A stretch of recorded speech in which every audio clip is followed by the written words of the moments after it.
60 জন deputy manager নিয়োগ। National highway authority of India deputy manager পদে 60 জন লোক নিচ্ছে। সিভিল ইঞ্জিনিয়ারিং এর ডিগ্রি কোর্স পাসরা আবেদন করতে পারেন। বয়স হতে হবে 30 বছরের মধ্যে। তপশিলীরা 5 বছর, ওবিসিরা 3 বছরের ছাড় পাবেন। মূল মাইনে 15,600 থেকে 39,100 টাকা পর্যন্ত ও গ্রেড পে 5,400 টাকা। শূন্য পদ 60টি, এর মধ্যে জেনারেল 31টি, ওবিসি 11টি, তপশিলি জাতি 9টি, তপশিলি উপজাতি 5টি, ইডব্লিউএস 4টি। শুরুতে 1 বছরের প্রবেশন। চাকরি হবে ভারতের যে কোনো জায়গায়। প্রার্থী বাছাই হবে 2023 সালের ইউপিএসসি ইন্ডিয়ান ইঞ্জিনিয়ারিং সার্ভিস পরীক্ষা ও ইন্টারভিউ এর পাওয়া নম্বর দেখে।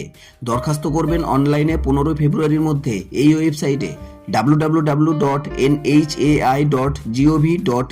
এজন্য বৈধ একটি ইমেল আইডি থাকতে হবে।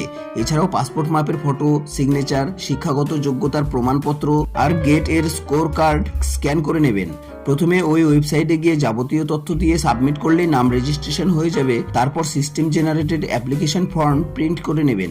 আরও বিস্তারিত তথ্য পাবেন ওই ওয়েবসাইটে। বন্ধুরা, আজকের জন্য এতটুকুই। দেখা হচ্ছে পরবর্তী ভিডিওর সাথে। ততক্ষণের জন্য ধন্যবাদ।